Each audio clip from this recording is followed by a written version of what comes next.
All righty. Welcome. I'm Peggy Scott Laborde, and I am a proud founding member of the Tennessee Williams Festival and was its president in the past. My day job, which is most pertinent to what we're talking about in this particular session, is that I'm a history documentary producer with a special fondness or emphasis on New Orleans music and also food. So those are the two things that I'm particularly thrilled about. What a panel, what a topic. Early New Orleans jazz and its neighborhoods. And let me introduce our dear guests here. Randy Fertel is the author of Winging It, Improv's Power and Peril in the Time of Trump, A Taste for Chaos, The Art of Literary Improvisation, and The Gorilla Man and the Empress of Steak, a New Orleans family memoir.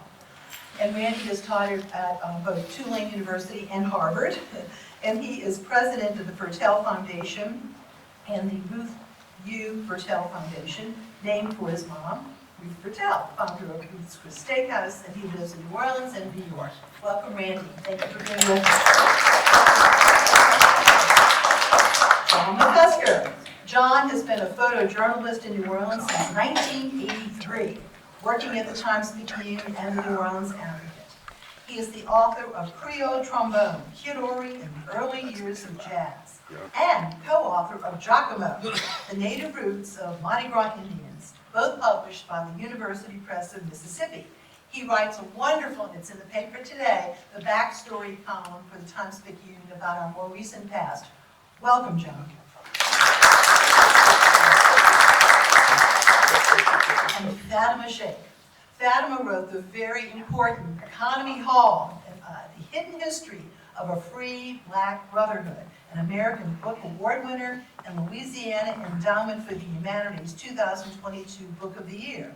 And when I say important, all of the books, of course, are important, but when you hear the story of how this book came to be, you see what I'm talking about. That's the reference. And by the way, she is a columnist for VeritéNews.com and is published in many publications, including the New York Times. And the New Orleans Jazz Museum, if you're in town, over on Esplanade, and Xavier University, currently have exhibits based on her Economy Hall book. Welcome, Fatima. So let us talk big picture and then focus specifically on some geographical areas. Randy, in terms of New Orleans music geography, what was the general difference between the uptown musician and the downtown musician? And by downtown, we're talking about Treme, Marigny, but very much Treme. Well, we all know that the boundary between uptown and downtown is Canal Street, and the boundary was so fraught, there was so much conflict between the French, Spanish colonial community and the uptown American sector starting in 1803 that the big canal median is called a neutral ground. In New Orleans, everything is a neutral ground, not a median, because of that conflict.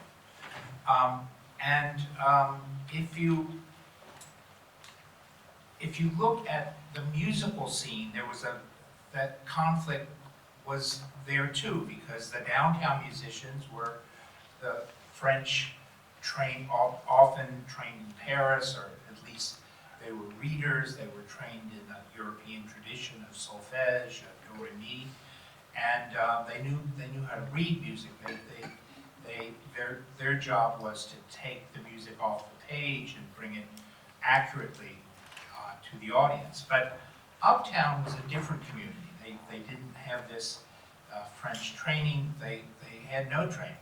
They were from in the 1880s or so when deep Reconstruction began to fall apart or was destroyed.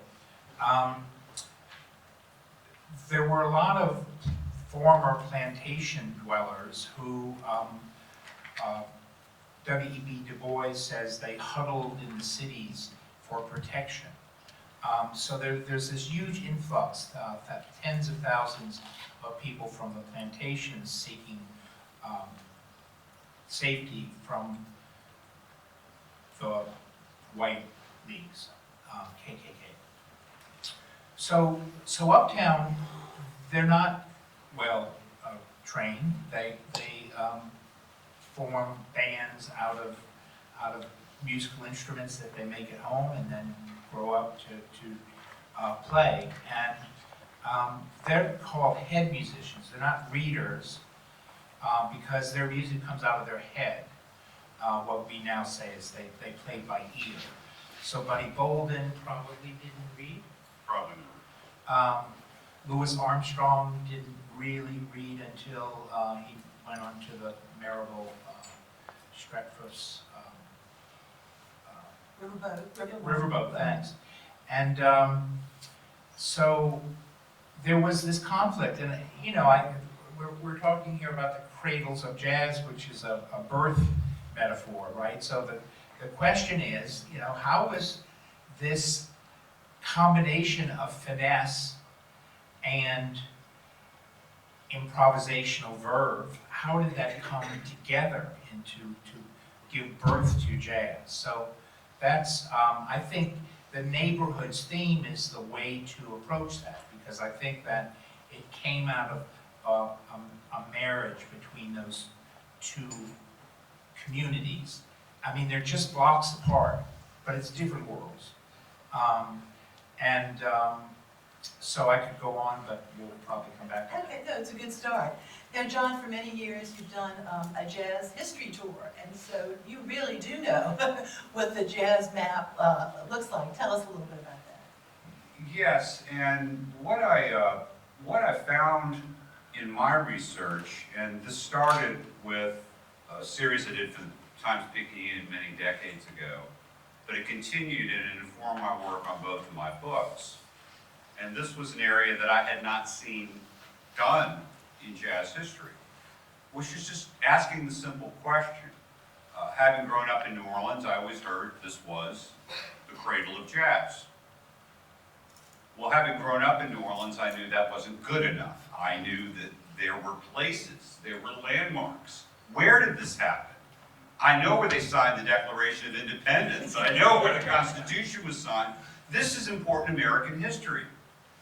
And just to give you a state of affairs 30 years ago, there was not one existing structure in the city of New Orleans with a historic plaque on it related to the history of jazz. Full stop. Not one. There was not one jazz landmark, either a venue or a home of a jazz musician that was available to visit. Now, with all due respect to Beauregard Cays and Herman Grimma, I'm sure there are lots of people that get on a plane and fly thousands of miles because they're big Herman Grimma fans. Well, the good news, though, is that has changed. Yes. With the Preservation Resource Center landmarking a lot of Right, musicians' but houses. again, But it's amazing. But again, it's not just about esoteric history. Yeah. It's about, this is unbelievably bad civic stewardship, and it's short-sighted. People come here because this is the home of Louis Armstrong, not because General Beauregard lived here. And civic stewardship in America? I'm shocked. I know. Brooklyn and Ritz. Yeah, I know. It really is. And here are your earnings. But that is the disconnect that I still can't. And the reason I started the Jazz History Tour was to raise this notion, what is a jazz landmark? And what I think some historians miss, and I'm not a historian, I'm a storyteller, but what had been missed in history about New Orleans jazz is they got caught up all in this Storyville mythology. They got caught up in, you know, classifying one group as this and one group as that, and didn't bother to go and see where people lived. Because culture is not born in a club in a segregated red light district. Culture is born in the place where you live and sleep and eat and make other little people. You know, where the rubber hits the road. Probably a bad expression after that statement. But the idea is that no one looked at where the culture was happening in these people's lives because they weren't looking at them as people, they were looking at them as jazz musicians. Well, John, That's my introduction. let's talk some of the neighborhoods though. Right. Of course, you know, Rampart and Perdido, right there. I mean, if you know, in terms of City Hall, not far from there. Actually, at one point, little Louis Armstrong lived in the 1300 block in Perdido. Perdido is that street right in front of Duncan Plaza. And if you were standing in the middle. I got a picture thing. Oh, okay, thank you, okay. But if you're standing right in front of City Hall, right in the middle of the block, there was actually a small house at one point in Perdido. I've got a picture of it. Well, go ahead, okay. All right. Let me let you tell the story. Yeah, so here's the part that everybody ignored, and it just screamed at me when I was reading Don Marquis' Buddy Bolden book. Within 6 blocks of Buddy Bolden's house, you've got the home of King Oliver. Who was Armstrong's mentor, we should point out too. 2712 Riots. 2133 Jackson Avenue, the home of Kid Ory. 2309 First Street, the home of Buddy Bolden. Jelly Roll Morton also lived in this neighborhood when his parents threw him out. So you've got this whole and Louis Armstrong as an adult ends up living in this neighborhood too. This neighborhood is completely ignored as people continue to mine the Storyville creation myth of jazz. And this would be Central City. This is all Central City. Okay. Now, just to highlight a little problem, and we'll do this visually. Here's the Buddy Bolden house after Hurricane Katrina. Looks a lot better than my house did. How about you guys? Here it is after 10 years of ownership by its current owners. Who's a musician? That's all I'll say. The current owner. So, when you're talking about, this will get back to what Peggy was talking about. So when you're talking about the idea of a jazz landmark, this still has not gone over in the city. The PRC did some yeoman work 25 years ago. They saved a building that was the home of a jazz musician. That was the first time that it happened. It's the last time it happened. That was 25 years ago. So, you know, this is the state of affairs. Now back to my rudeness of interrupting Peggy. That's okay. This is a scene today, seen from the north side of City Hall. Here it is in 1939. This is Funky Butt Hall. This was one of the venues that Buddy Bolden made famous. I thought I heard Buddy Bolden say, funky butt, take it away. That's the butt. Now, this right here, this is the only photograph you were ever likely to see in your entire life of the house Louis Armstrong grew up in. Wow. Now, one of my criticisms of the recently opened Jazz Museum is they call it Jane Alley to the World. That is a name that sounds like it was written by New Orleans and Company. He spent maybe a week, possibly a month in Jane Alley. His childhood that he recalls in his autobiography happened here on this block of Perdido Street. Jane Alley was actually the home of his grandmother, his mother's mother, and that would be, I don't know if you're familiar with, sadly, the very in bad shape police department offices. It would be the parking lot of that in Mid-City. That was where Jane Alley was. Not Mid-City, not here, that's for sure. And so you're right, that's confusing. Just to show you how important the street was to young Lewis's life. This is Franklin in Perdido. This was the main meeting spot of the Mardi Gras Indians of this era. Jelly Roll Morton talks about a big shootout in 1900 between the Indian gangs. I found the police report. And it happened right here. The Chickasaw took some shots at the red, white, and blue because they felt insulted. Right here is Johnny Matoya's bar. If the name's unfamiliar, Johnny Matoya and a few of his friends went to a show over here at the Pythian, which is a little off the shot here. And it was called There Was Never Been a King Like Me. There's never been and there will never be a king like me. That was the inspiration for the creation of the Zulu Social Aid Pleasure Club. So that was founded at Johnny's Bar right here. This is the Fisk School, where both Buddy Bolden and Louis Armstrong attended. This is the Eagle Saloon. Can you locate the Fertel Maybe on one of the other Yeah, ones. that's all right. So this is the Eagle Salute, this is the Iroquois Theater, this was the Karnofsky Tailor Shop. This is not only important because it's a place where Buddy Bolden played, it's also the place where Louis Armstrong bought his trumpet when he got out of the way zone from the Iskavitz pawn shop. Not true, I'll come back to that. And the site of Armstrong's arrest. Is that true, Randy? New Year's Eve. It New is the Year's site Eve. of his arrest. Yeah. Yeah. This is the Iroquois Theater. This was the Karnofsky Tailor Shop. This is the Karnofsky Tailor Shop. And that family, and part of the Karnofsky family, of course, were junk dealers. And at one point, little Louis worked for them, and he was given, what, an early cornet? Would that be, something very, very simple? Two stories. Okay, go And ahead. Randy and I may argue about this That's later. okay, that's all right. One story is they used to have these horns, these celebratory horns. They were like the zoos. They had a long wooden, this long metal horn with a wooden mouthpiece. And Lewis and a number of other people talk about breaking that mouthpiece off, and they would blow it. Like that. That's one horn he had with the Karnofskys, but he also talks about the Karnofskys going to the Iskavitz pawn shop and shopping for it. But Randy maybe has We'll something talk, to yeah, on and that. we'll We get can you come in back for to a that. second about that. All right. So our two, what we might want to say is if we wanted to make our list of shame, the two most important jazz landmarks extant in the city of New Orleans are the two most endangered. And there's no reason for it. The one on the left is owned by a $50 million land trust.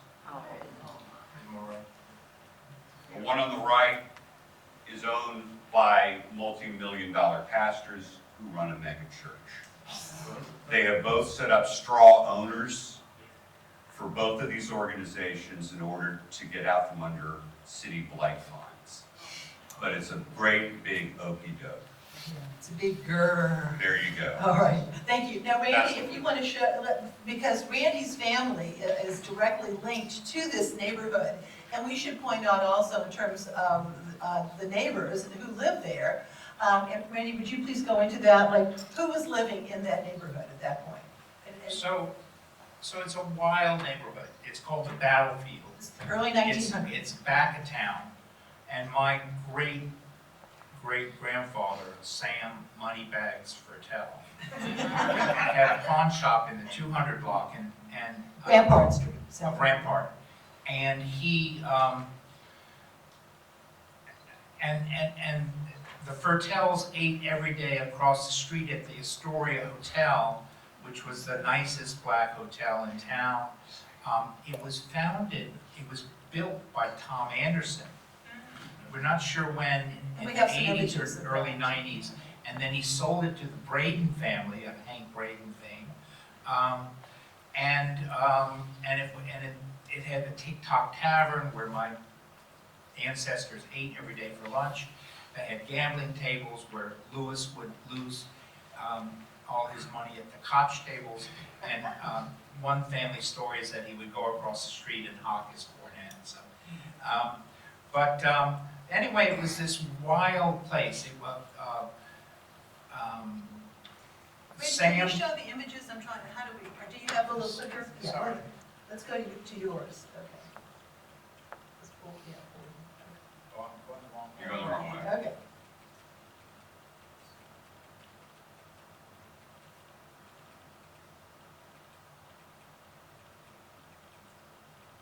Yeah. There we go, okay. So a friend indeed is a friend indeed. You need money, go to the Fertel's best places.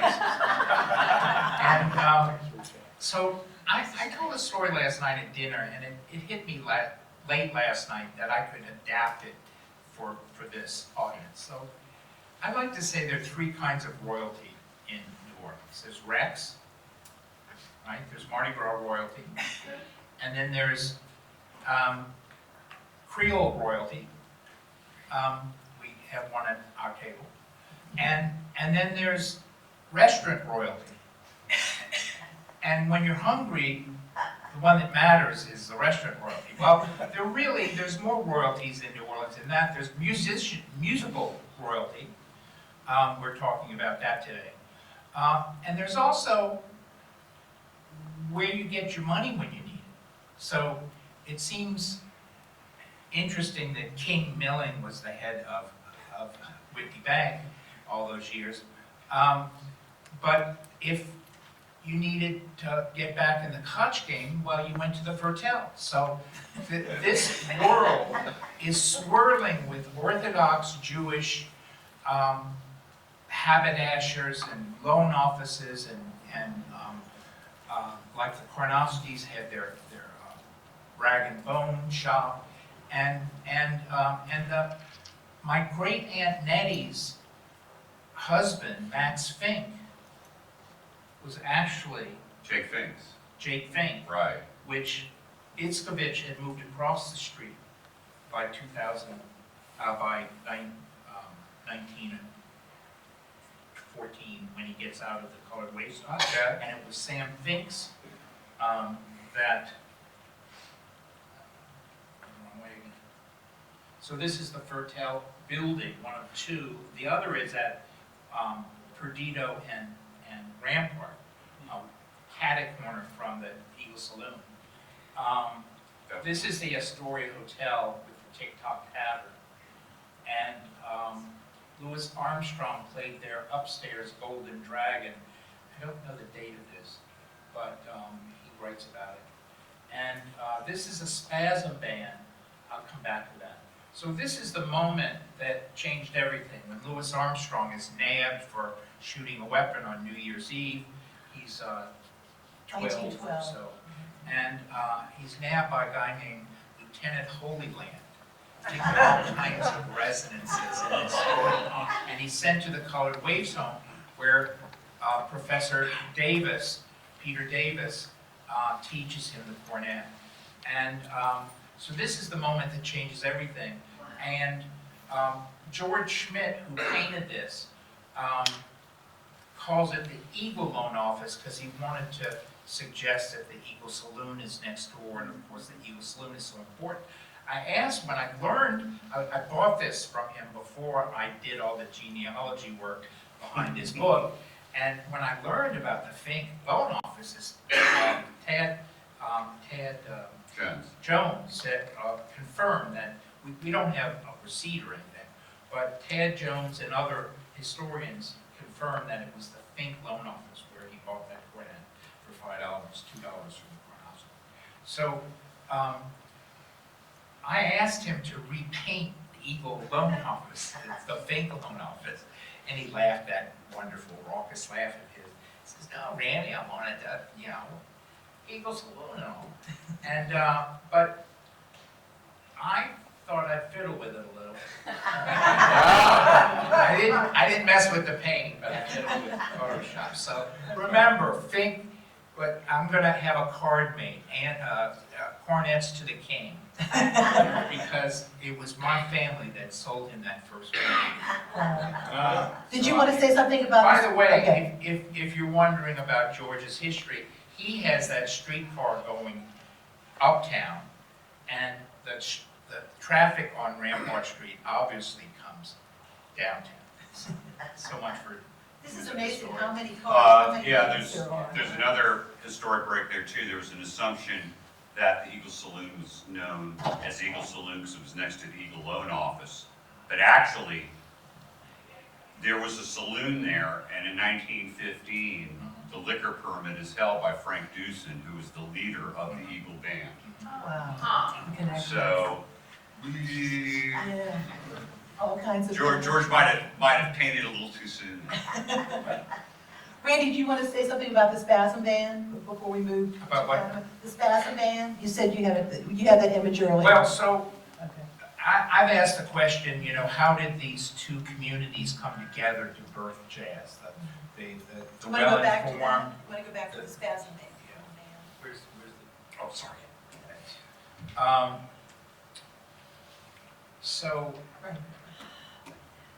how did the finesse of downtown come together with the improvisational verve of uptown?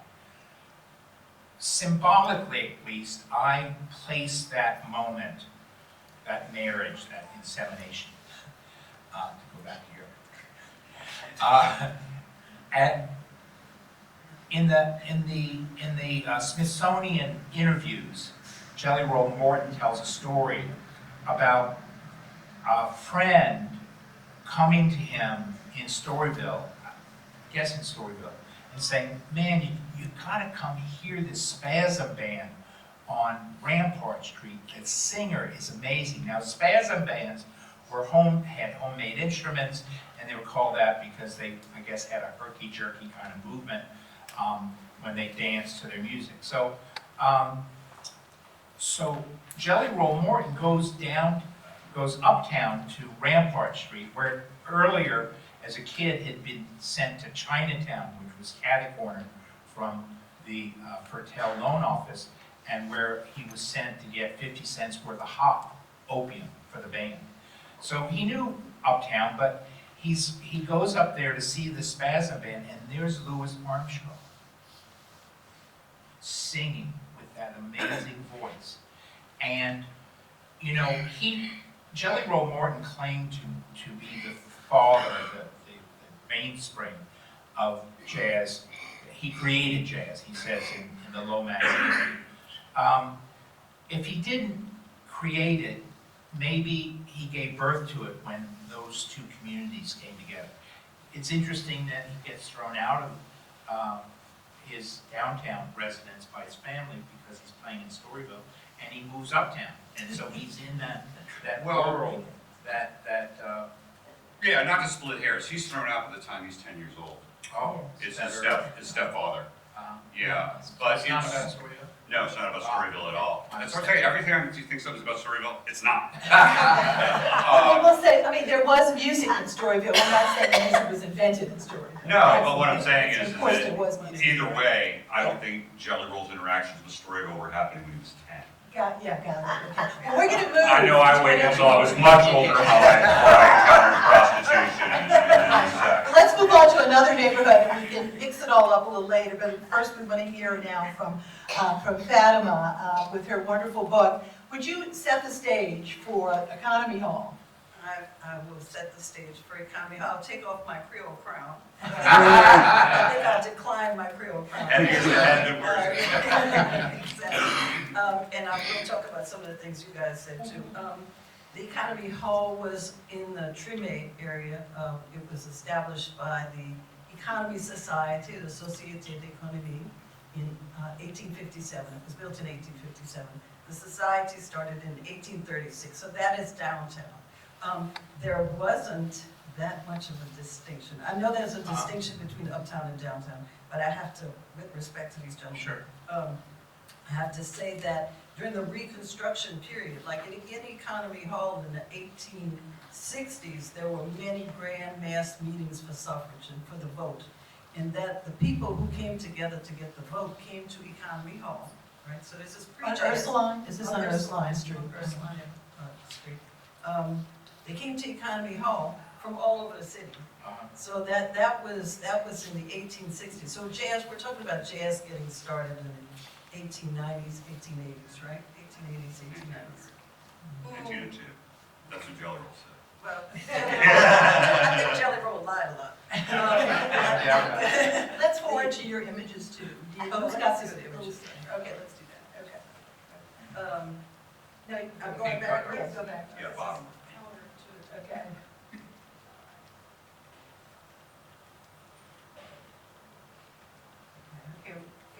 There we go. That's the Economy Hall. So the Economy Hall was built in 1857, and it stood until 1965. So you had 100 years of this society, of the presence, actually more than 100 years, because the society started in 1836. So you had more than 100 years in that location, right? So the building was there 100 years, society was there longer. So from my perspective, you saw people coming there. People had the German labor movement, people came. This is a community center. This is a community center. It's a community center. So, which had dances, right? We had Lots of dances. dances. Lots of dances. Dances from the Philharmonic played there in 1857, Louisiana Philharmonic. So you had dances there, which evolved into jazz at the time jazz was born. The Eagle Brass Band, by the way, was sort of the house band for Economy Hall, and I thought that was like 1886 or so. I'd have to look in the book. Be an earlier version. It's a brass, right, it's a brass band and not a jazz band, because jazz wasn't really jazz, or called jazz. At that time, it had developed into the non-readers and the readers, right? So you had non-readers, so you had a lot of readers in the economy community, because this was a very important literate society. It was a society of free people of color, and half of the black people in New Orleans, by the way, were free. This was a society of the elite free people of color. They traveled internationally, had a lot of wealth. Educators. Educators had a library in 1836 at a time when it was banned for black people to read. So they had a lot of influence, and naturally everybody wants to go to the hall where, where things are going on, right, where people are. So Before you proceed, though, we have to set up the fact that why we're even able to talk about this today in your dad. Oh, Okay, this is a story. Before I give you all of these dry facts. Yeah, no, these are great facts. Right. My dad's friend, Louis Wilderson Jr. was maybe senior, was one of the last members of the Economy Society, right? That society that started in And when is 1856. This is about 1950, 53, 54. that long. It lasted, the society lasted, until the 50s. Well, it lasted, I have documentation till the 40s. It lasted probably until the 50s because, this is why I date it, because they were emptying the building, they were selling the building, they were emptying the building, they were throwing out things that people didn't want to buy. So people bought the And furniture. this is a benevolent association, and it's Thank like, you, if I didn't- in terms You're right, of funeral, taking care of your members, or, funerals are in hard times. So it's a very important center. Right. And they had been doing that, let's say, for 100 years. Funerals, sicknesses, they did all of that, right? So they were throwing out, they had minute books, because they had been keeping records of all these people's health and who they were and where they lived. They'd been keeping these records. They had been having meetings about once a week for 100 years, right? They were throwing out the minute books.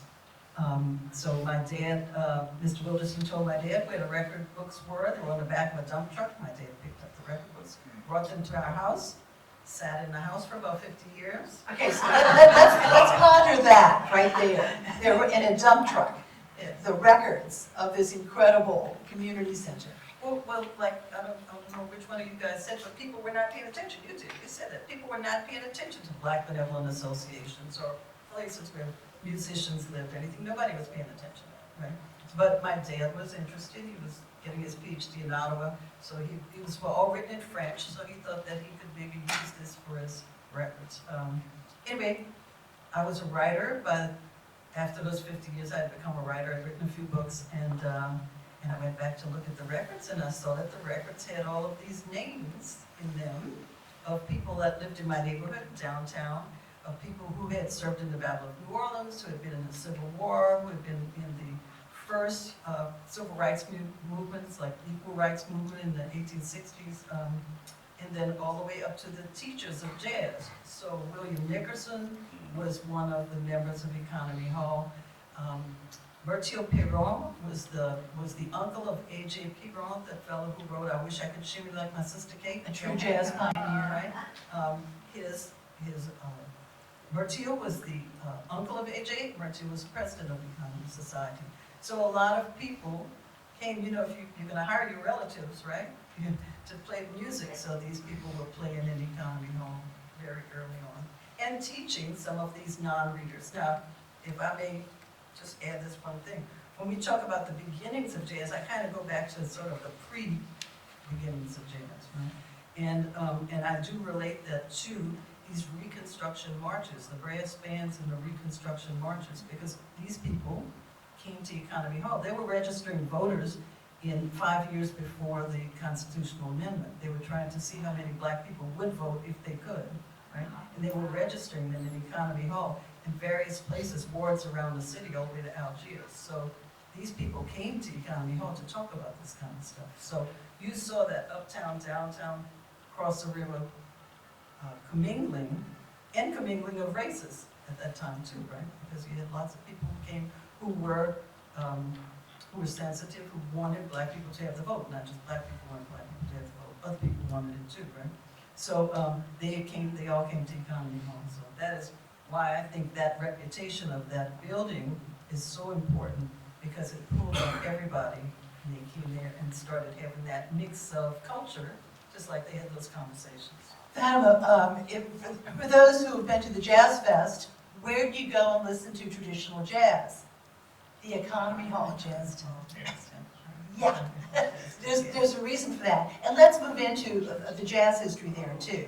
And because, John, of course, you did the book on the incredible Kid Ory, and I want you to give us a little quickie version as to who Kid Ory was. But on Monday nights, there were dances that Kid Ory put on at Economy Hall. So let's Right, go there. I'll try to close that whole circle for you.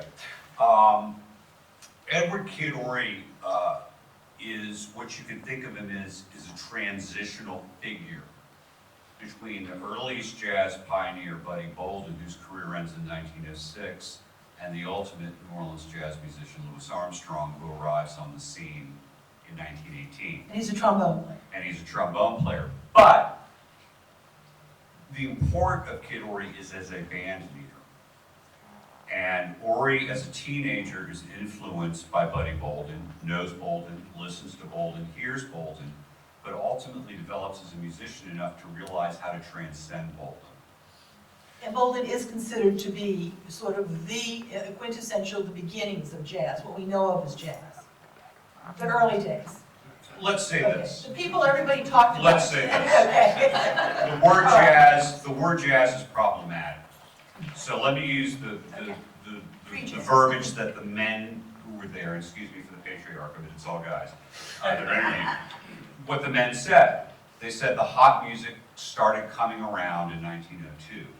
Morton says that. Johnny St. Cyr says that. I don't think I've ever called Johnny St. Cyr a liar. That is consistent with even what they asked the old Creole musicians. When do you have to start dealing with this wow, wow, wow, wow, wow stuff? And they'd say 1902. Okay, so that's what Bolden's doing. Is he doing music that we would recognize as jazz later? Probably not. But the example that we have is one of the guys that heard him said, well, for example, you take the William Tell Overture. Dun, da, da, dun, da, da, dun, dun, dun. Buddy Bolden is going to play that. Ba, ba, ba, ba, ba, ba, da, da, da, da, da, da, da, da, da, da, da.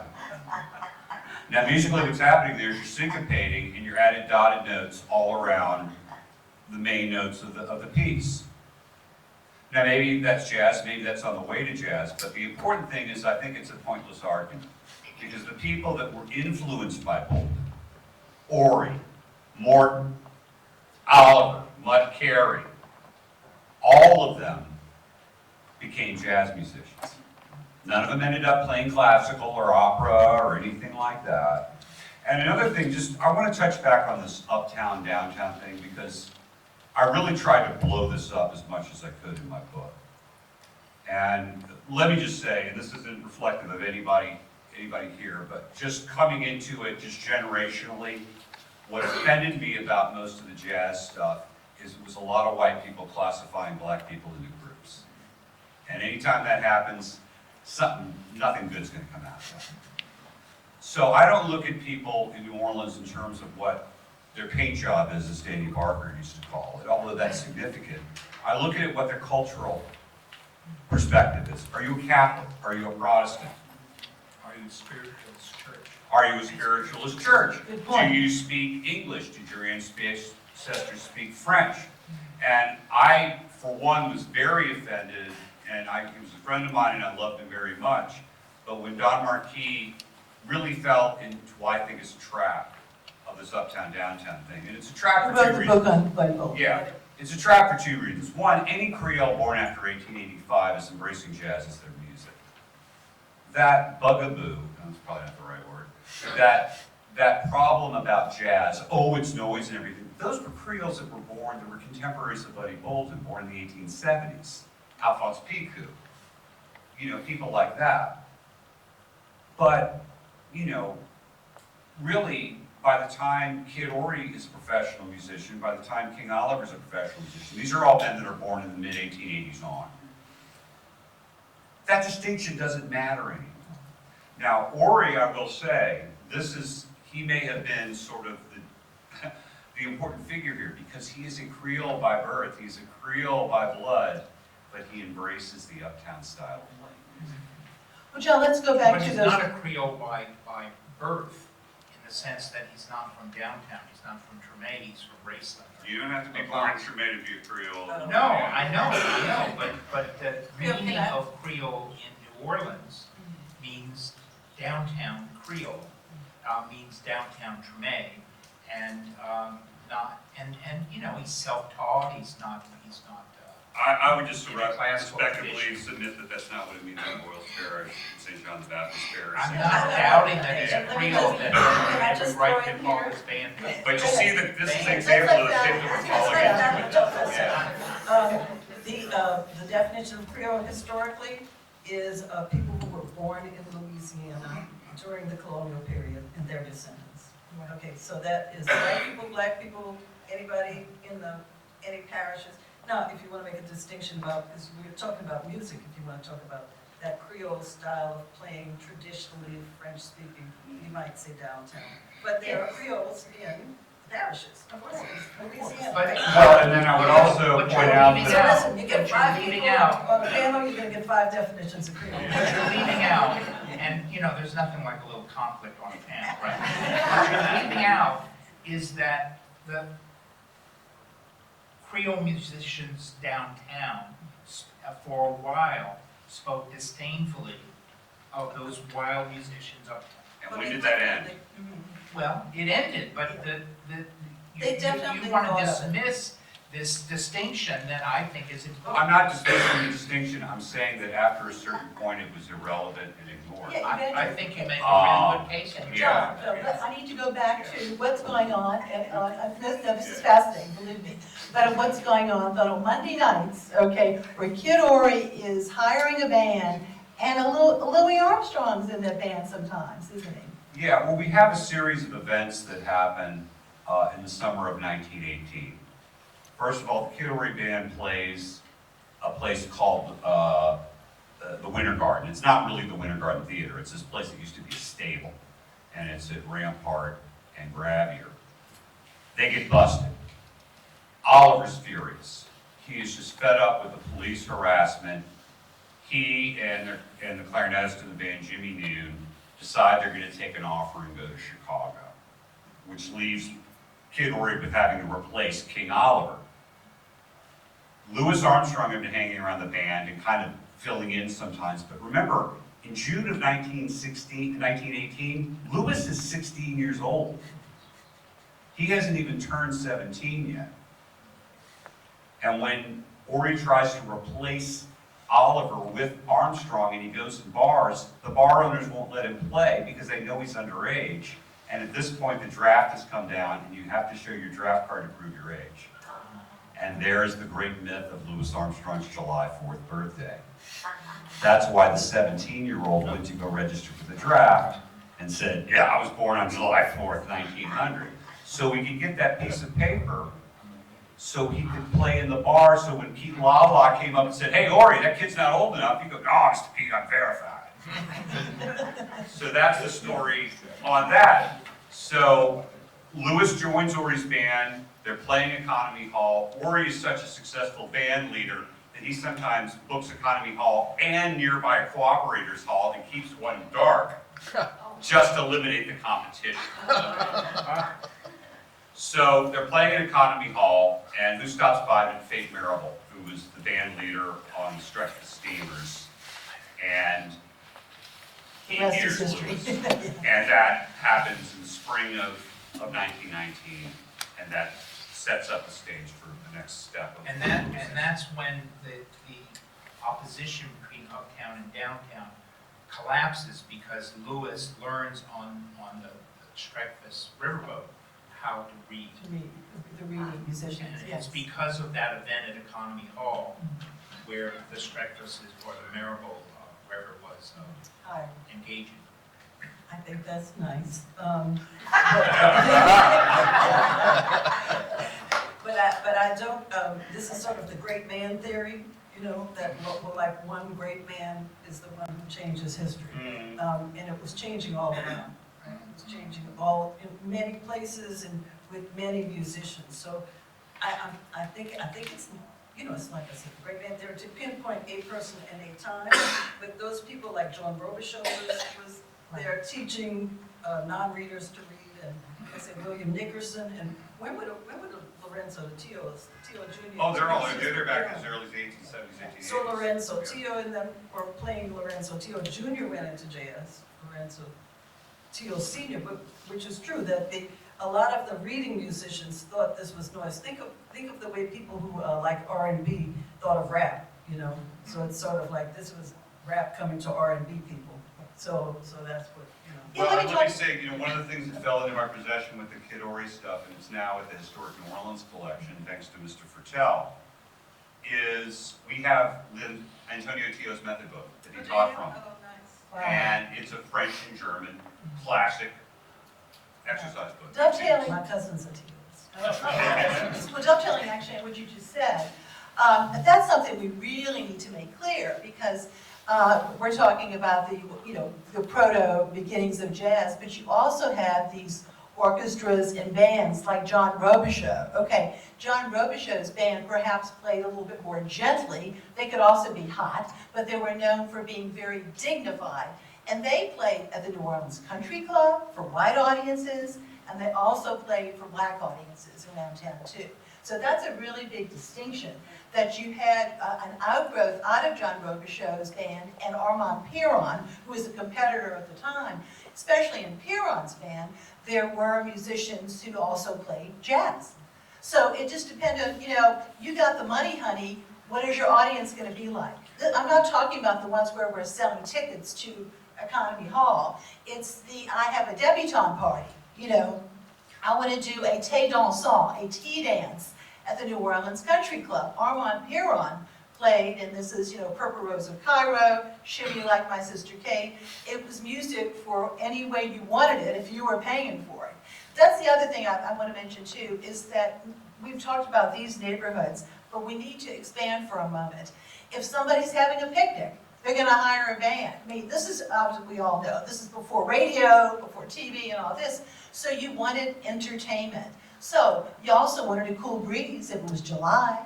So you're going to go out to the lake, West End, Spanish Fort, Milneburg, or you could say Millenburg, depends on what you wanted to do there because of some of the songs.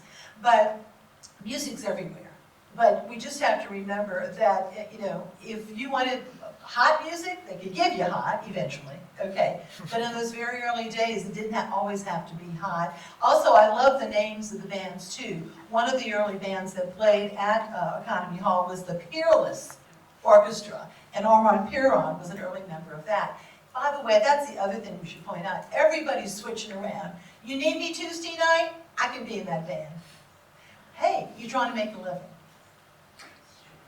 I would like to say too, just to back it up a little bit before jazz too, when they had those movements for Reconstruction, and you saw that the readers and the people who did not read coming together, right? And they came together for a particular thing. They came together for to have a democratic voice, to have a vote, right?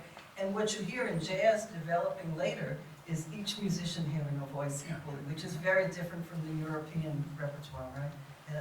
European written music is orchestral, but you don't have these sort of spontaneous solos that you have in jazz, where each person gets to tell their story. I think that sort of democracy comes out of the democratic movements that started. That's absolutely beautiful. In fact, I've often, on my tour, talked about the modern United States, E pluribus out of many one. Well, that's the very definition of the front line of the New Orleans Jazz Band. Every voice is speaking to their truth, but it fits the totality of the form. So I think it is it is our first true, fully developed American music, and I think it says that. And I think I have a theory that one of the reasons so many people around the world identify with early New Orleans jazz is they hear that too. Randy, I wanted to ask you about a project that you were very much involved in and helped make happen. And that is sort of an online jazz history called Closer Walk. Tell us about that. I don't have a slide for this, but so I was involved with a community project, got together with Ponderosa Stomp and E-Prime Media and Bent Media, and finally we took it to WWOC. It's called A Closer Walk. The community spirit is kind of suggested by the fact that no one remembers who came up with that perfect name for it. So it's a online app. Do you go to OZ or Closer Walk? How do You can find it at OZ or Okay. closerwalknola.com. It's free, and it's a geolocation history archive of New Orleans music. So from the beginnings to the present, I set out to do the early history, and then Ponderosa Stomp took it further. Anyway, the LEH is giving us a digital media award next month, so I'm very proud of that. But it was a real community thing, and it's available. We get tens of thousands of hits. You can use it in the streets. You're near Congo Square and it'll pop up, and there's all kinds of archive.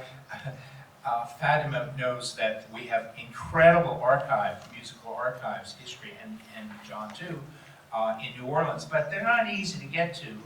And you go to the Congo Square page, and there's all this archival material, musical videos, and bibliographies, and links to essays. So I highly recommend it, and it's called closerwalknola.com. It's a great resource. And if you are a student of jazz history in New Orleans, there's the Tulane Jazz Archive, of course. But you've also got the New Orleans Jazz Museum. And a large part of that collection came from a group of very devoted, well-meaning folks from the 1950s and 60s. It was the New Orleans Jazz Club. And an example of somebody who really lived for the jazz, and it was Dr. Edmond Souchon. And he was a guitar player and a banjo player, and his brother Harry was also involved. And they used to have a weekly jazz radio program. There were these really wonderful, wonderful people who would sponsor different musicians in terms of concerts, and maybe even an early version of what they were trying to do with the Jazz Fest.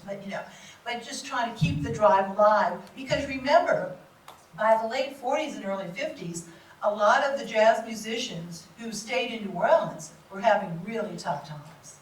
And so there was an idea to try this jazz revival, and that was also happening around the country too, to bring the music out. You also had some real heroes.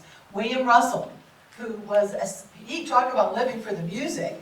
His archive is at the Historic New Orleans Collection. I have the great fortune of knowing him and interviewing him over the years. This man lived for it. I've never met somebody who he had no ego. It was all about those musicians. And let me just set this up briefly. In an interview that I did in 1990 at his apartment in the Quarter, all right, it was 3 rooms, and what would have been part of a townhouse. And so the double parlor was filled with metal racks, all right, of these. In the olden days, I guess, when you go to the cleaners and you had your shirts done, they'd come to you in a box, okay? He had boxes and boxes, and on the front of the boxes were the names of famous musicians, okay? And that's where he'd been keeping all of his papers and his research, and he did a lot of oral history interviews with the early days of the Tulane Jazz Archive, which he helped found with Dick Allen. So there are people out there who they love the music. He was also a very talented violinist. He played with the New Orleans Ragtime Orchestra. okay? But there are people who may or may not be a musician, but they love, love, love the music. And so thankfully, they've helped save so much. One final thing on that, one of the many oral history interviews that's at the Jazz Archives is with Punch Miller, who was a very esteemed musician, and who really lived up and down Rampart Street in the very early days. I was always curious, and I'm sure we could spend a whole panel on this particular thing, about scatting. Because if you're an early Armstrong fan, you hear that I got the heebie-jeebies and some of his other songs, and later Ella Fitzgerald's doing it too, many musicians doing it. And one of the stories was, oh, the music, the lyrics fell off the music stand and he just started making it up. Okay, well, according to Punch Miller, the whole concept of scatting, it may not have been called scatting at that point, but that just having fun playing with your mouth as an instrument, okay? He said that was very prevalent on Rampart Street. So, which I thought was fascinating. Like, oh, okay. So, Probably the Spasm Band had a decent. very likely, and a cappella, Armstrong did the little a cappella groups too. That's something we haven't talked about. Yes. The most popular, we get caught up in these bands and everything. The most popular musical amalgamation of 1900 in the United States of America was the Barbershop Harmonizing Quartet. Crossed racial lines, crossed class lines, Jelly Roll Morton's in one, Louis Armstrong's in one, Kid Ory's in one. You talked about solfeggio and basic ear training. That is the spot that I think people have overlooked. And in fact, Another book in that? But there's actually a really great record reissue that Lynn Abbott oversaw, and it's all religious recordings from New Orleans groups from the 20s. And one of them is actually Buddy Bolden's church. Oh, wow. Also, if you're a student of jazz or want to be, something very easy too, because it's available, thank you, Library of Congress, because thanks to Alan Lomax, who is another one of those jazz heroes, he interviewed Jelly Roll Morton. Now we know Jelly Roll had a lot of bravado, okay? Hey, I'm into jazz, But guess what? He was pretty good. And he had some really good stories, like he talks about the Mardi Gras Indians that you mentioned earlier, John. His recollections are extremely valuable. Also, one of my all-time favorite books is Louis Armstrong told in his own words, My Life in New Orleans. It's a quick read. He talks about being asked to be king. Well, he really wanted to be. He had been a member of the Zulu Social Aid and Pleasure Club when he was younger, and he always wanted to be king. As a matter of fact, the year that he was king, there was already going to be a king, but then he said, by the way, I'm coming to New Orleans. I sure would like to be king of the Zulus. So that gentleman stepped down, Yeah. But, Ricky Riccardi just discovered the typescript of Satchmo, My Life in New Orleans. oh, really? And he talked about it recently at the Jazz Museum. Yeah. And he has a brand new book out, He Ricardo. has a brand It new sounds like book, Ricky Ricardo, like Stop, Lucy, but no, it's Stop, Ricky Stop, Ricardi. Let's go. Brand new book about Armstrong. Yeah, he's great. And of course, we also have Satchmo Fest. We have to give a nod to the Louisiana State Museum for that every year too, where they talk a lot about jazz history. But the city, very fortunately, is full of jazz history. But as you said, John, it's like the landmarks. We need to do a much better job of, and how about saving some of the buildings? When I look at some of those buildings and the state of affairs that they're in, the conditions, it just makes me really sick. Well, I do have to say, and I'm still working as a journalist, so let me not hoist myself on my own petard here in public. But there's something basically wrong, and the problem isn't that the owner's poor. Yeah. There's something basically wrong when a building can be blighted for 35 years and nothing. We're talking about the Buddy done. Bolden specifically. And the fact of the matter is, if there's a politician in the city of New Orleans that's going to take on the Mortons, I haven't met him. If there's a politician or any institution in the city that's going to take on the Moreau Foundation, I haven't met him. And that's where we are. Yeah. Simple, All right. full stop. Well, there's another piece to that 400 block of Rampart. There's a corporation out of Ohio that is very good at getting tax breaks by renovating. And they've got the Karnofskis and the Iroquois Theater, I think, in their pocket. They might have it. I think they have their eye on the Eagle Saloon. And I worry about their Disneyfying that club. I'm not worried about that at all. We just Disneyfied our whole freaking city for the Super Bowl. I mean, frankly, this is, I'm sorry, but I've heard that for years. Is our choice Disneyland or a bacon block? Right now, That's been the choice. Yeah. I don't know, I think But somewhere it's in not like between. Disneyland's Somewhere coming in in here and between. saying they're gonna put a Disney princess in Rampart and Perdido, because nobody's offering to do that well, I either. think John's somewhere in between, hopefully. We have just a few minutes, I understand, for questions, so let's try to do that. Yes? Where is the neighborhood jazz happening now In terms of performing, jazz being performed locally? Yes. Okay. My favorite club right now is the Bayou Bar. I'm going to ruin it. Treme, where On St. Charles? on St. Charles, Jackson, and just incredible music every night. And Phil Harris, I think is his name, puts together a new band. Peter Harris. And you go in there and you realize, oh, everyone here realizes they're in the right place tonight. That's the feeling. It's a great That's what I'm vibe. talking about. I'm talking about. And you also have Snug. concerts at the New Orleans Jazz Museum, Snug Harbor. Dr. Michael White plays there at least once or twice a month. Congo Square Rhythm Fest is right now. Yes, this weekend in Congo Square, weather permitted, yes. Did you drop in? Also, listen to the WWOZ Live Wire. It's at the top of the hour. And I always get very proud of my city when I listen to that because, and Chicky Wawa, they have a lot of jazz too. There's quite a few places, and places along Frenchman too. Yes, sir. Yes, between 1900 and about 1920-ish, around the time that obviously women got the right to vote, were there any women that were permitted to play in jazz bands? That's a great one. There's a little hard to start with. Lil Hardin, yeah, that's true. Lil Hardin, but she's not from New Orleans. Armstrong meets her up in Chicago. If I may, That's a good question. permitted is a tricky word. In New Orleans, they did not have pianos in the bands because there was some sort of regulation about pianos in bars, etc. So when you talk about Kid Ory Band, when you talk about the bands that are playing at Economy Hall, even, ones that are playing different styles of music, there's no piano. No piano. And if you listen to even Louis Armstrong's Hot 5 recordings, that's a very truncated, they've got piano there, but it's very truncated. Your rhythm instrument was the guitar, and later the banjo. Well, later though, much later, you have Sweet Emma and Blanche Thomas. Right, You and know, this is also, more well, into the 40s. let me segue, the part of the reason you didn't have a lot of male piano players is perceived as being effeminate.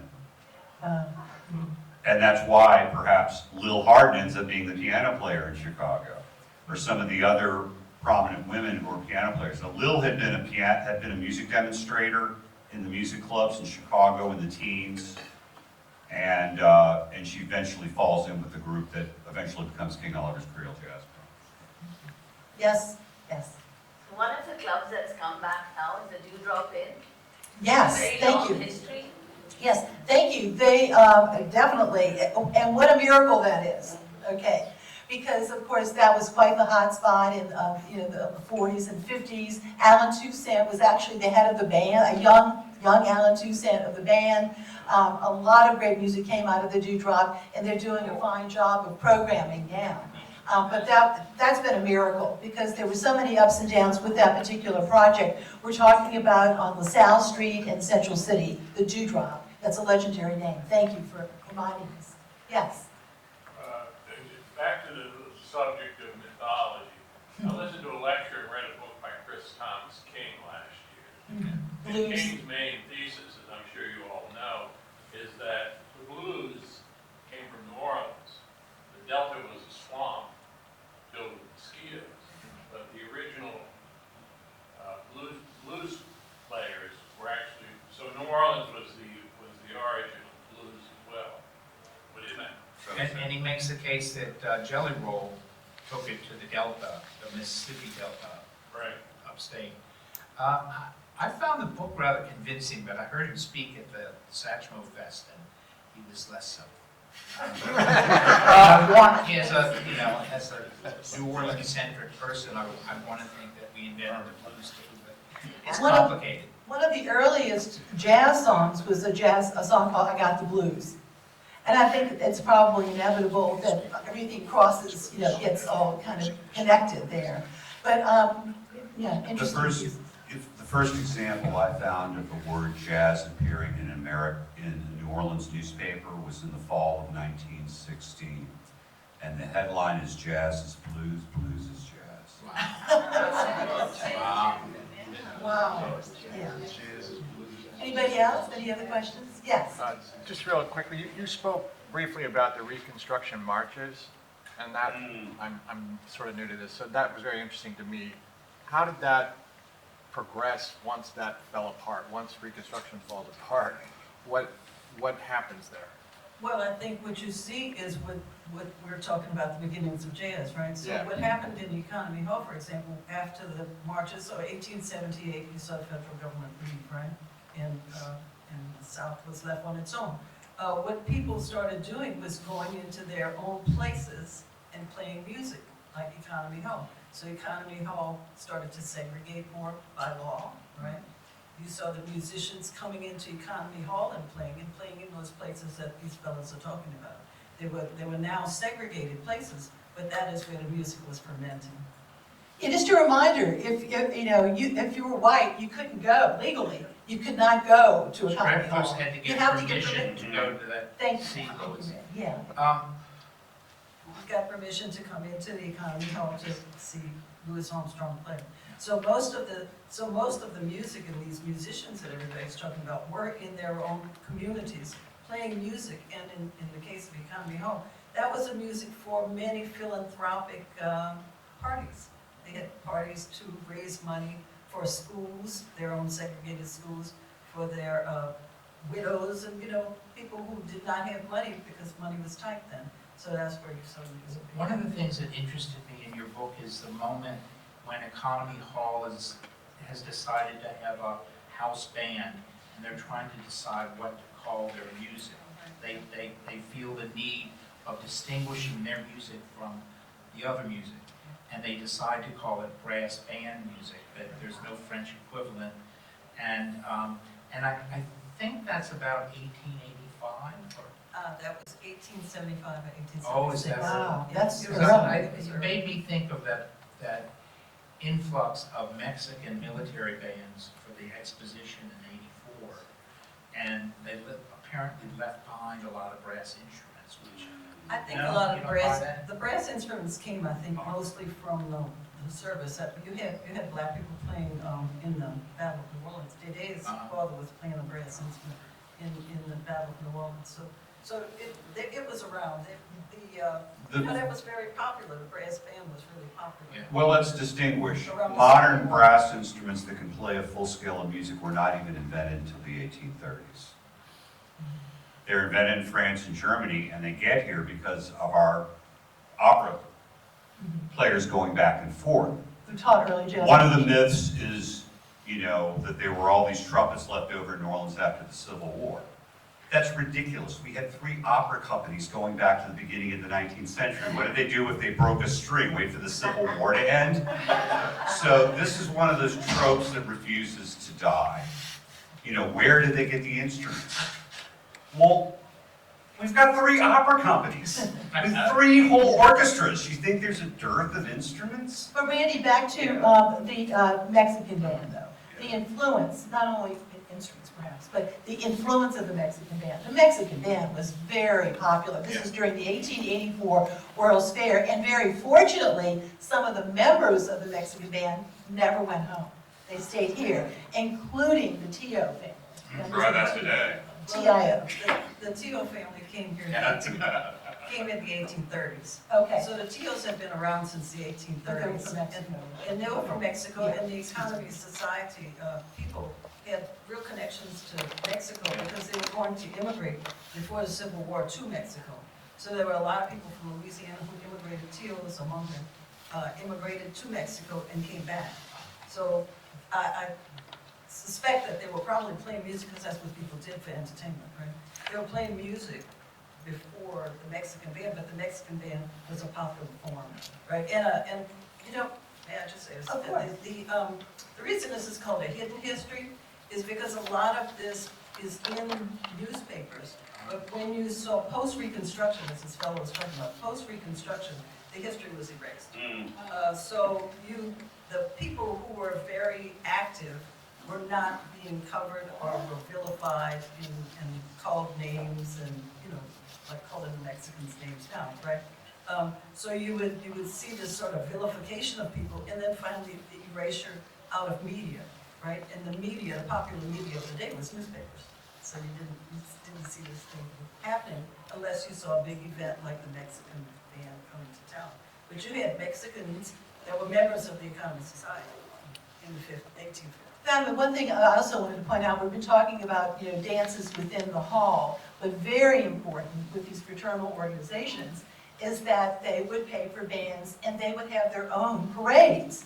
And it wasn't just for jazz, it wasn't just for funerals, okay, for their members, but it would be perhaps, you know, on they would have their own anniversary or something. I mean, they didn't need a whole lot of many reasons to be marching, but they would dress up. They had special sashes and uniforms. Louis Armstrong talks about his dad, who didn't spend too much time with, ended up more with his mom, but his dad was in a fraternal organization, and they would have their annual parade, and he would go to see, look up, and his dad was on a horse, wearing the sashes and all kinds of, you know, some kind of uniform. And imagine that. I mean, those are role models for these poor little black kids and all children, you know, to see that. The other great story is that, you know, King Oliver marched in a lot of these parades. And the little Louis was very, King Oliver was already kind of a rock star, you know, early on. And Louis was aware of him. Ultimately, he becomes sort of like his surrogate dad. But he would walk along, as a child, Armstrong would walk along the parade and sometimes hold King Oliver's trumpet. Yeah. Like, may I help you, sir? May I help you? You know, so just imagine a lot of parades on the street, not necessarily just for jazz funerals, what you would see, what you would be exposed to, and the sounds of the street. Pretty magical. Some final words, sir and lady? Well, one little vote for the great man theory of history. Kind of stuck in my craw. Is, you know, the improvisational solo, which is that voice of democracy, was, everyone agrees, invented by Louis Armstrong. West End Blues, huh? The opening West End Blues? Well, I can't place which song did it, but everyone seems to agree that making music together changed when he created that break. And so. John? You know, for all of our academic stuff and so forth that we went around and roundabout, I would just encourage you, if you haven't, to listen to New Orleans jazz. Jazz is a very, we put the word jazz on anything we don't know what it is. Ooh, jazz, jazz, jazz. You know, the term involves everybody from Kenny G to Louis Armstrong.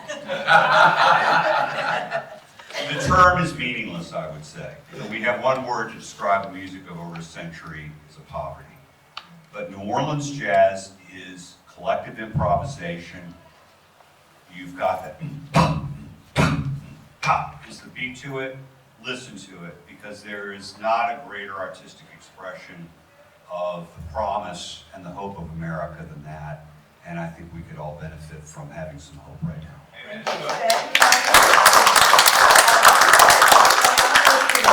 A little personal story. My dad, I told you, went to Colorado to get his PhD and he found the records and everything. He couldn't get any money when he graduated from college, right?